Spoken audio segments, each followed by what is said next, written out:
Halo semuanya, pernah nggak sih kepikiran siapa ya yang melindungi guru-guru kita? Nah, hari ini kita akan kupas tuntas sebuah peraturan baru yang digadang-gadang bisa jadi game changer. Ini dia, Permendikdasmen Nomor 4 Tahun 2026, yang dirancang khusus buat jadi perisai bagi para pendidik kita. Yuk kita bedah bareng-bareng apa artinya ini bagi masa depan pendidikan di Indonesia. Oke, kita mulai dari pertanyaan yang paling mendasar dulu ya. Kenapa? Kenapa sih orang-orang yang kita percaya buat membentuk masa depan bangsa ini justru butuh seperangkat aturan khusus untuk melindungi diri mereka? Pertarungan senyap apa sih yang sebenarnya mereka hadapi di sekolah setiap hari? Nah, slide ini menjawab semuanya. Pemerintah sendiri yang bilang kalau aturan lama dari tahun 2017 itu udah nggak relevan lagi. Jadi ini bukan sekedar revisi kecil-kecilan ya, ini perobakan total. Kenapa? Karena kenyataan di lapangan yang dihadapi guru-guru kita itu udah jauh berbeda. Dan inilah solusinya, Peraturan Menteri Nomor 4 Tahun 2026. Anggap aja ini payung hukum baru. Tujuannya simpel tapi kuat banget, memberikan rasa aman dan nyaman buat para guru. Supaya apa? Supaya mereka bisa fokus melakukan tugas terbaik mereka, yaitu mengajar. Jadi, gimana sih cara kerja perlindungan ini? Gampangnya, peraturan ini dibangun di atas 4 pilar utama yang kokoh. Yuk kita bongkar satu persatu. Pasal 4 itu ibarat cetak birunya. Ada 4 jenis perlindungan di sini. Pertama, perlindungan hukum. Kedua, perlindungan profesi. Ketiga, ada perlindungan keselamatan dan kesehatan kerja, atau K3. Dan yang terakhir, perlindungan hak atas kekayaan intelektual, atau HAKI.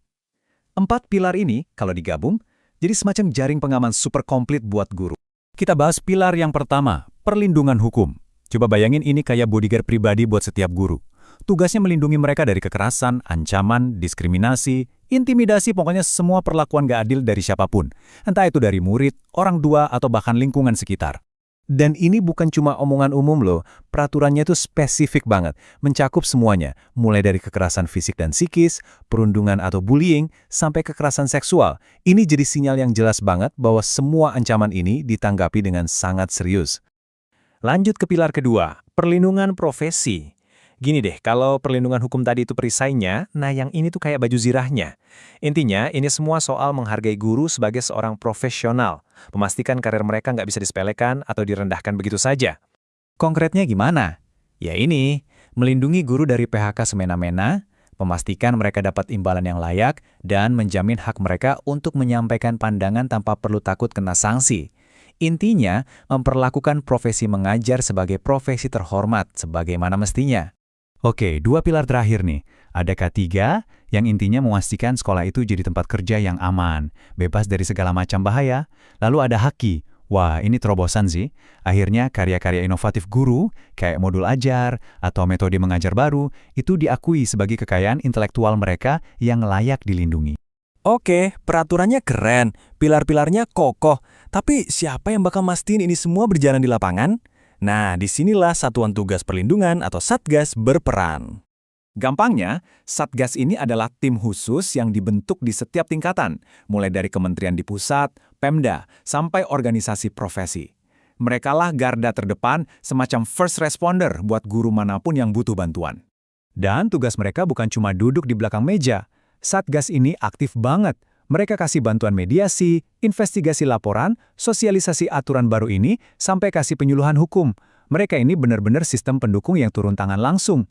Teorinya sih kedengeran bagus ya, tapi gimana kalau ada seorang guru yang benar-benar butuh pertolongan? Prosesnya kayak apa? Ribet nggak? Ternyata prosesnya dibuat simpel, cuma 4 langkah. Lapor, periksa, rekomendasikan, lalu tindak lanjuti. Alur yang jelas kayak gini dirancang biar nggak ada lagi guru yang merasa laporannya hilang ditelan sistem dan setiap kasus pasti ditangani dengan serius. Terus, gimana kalau satgas lokalnya, katakanlah, lambat ngerespons? Nah, ini yang keren. Ada jalan keluarnya. Kalau dalam waktu 3 hari kerja, laporan kita nggak ditanggapi, kita bisa langsung lompat, langsung eskalasi kasusnya ke satgas di tingkat kementerian. Jadi, nggak ada lagi deh cerita laporan kita nyangkut di birokrasi. Oke, kita udah bedah detail-detailnya. Tapi kalau kita lihat gambaran besarnya, apa sih arti semua ini? Apa dampaknya buat guru-guru kita dan tentunya buat masa depan pendidikan di Indonesia? Coba ingat angka ini, 18 bulan. Itulah tenggat waktu yang diberikan buat semua pihak, kementerian, Pemda, organisasi profesi, untuk membentuk satgas mereka masing-masing. Waktunya terus berjalan, dan ini menunjukkan keseriusan pemerintah buat mewujudkan peraturan ini. Dan biar kita semua jelas ya, ini tuh ibarat hard reset. Peraturan lama dari tahun 2017 resmi dicabut dan dinyatakan gak berlaku lagi. Titik. Kita benar-benar memulai babak baru dengan pendekatan yang sangat sekali baru untuk melindungi para guru. Semua ini akhirnya membawa kita ke satu pertanyaan yang paling penting. Aturannya udah ada, di atas kertas udah kelihatan bagus. Tapi, apakah ini beneran bakal mengubah nasib para guru di lapangan?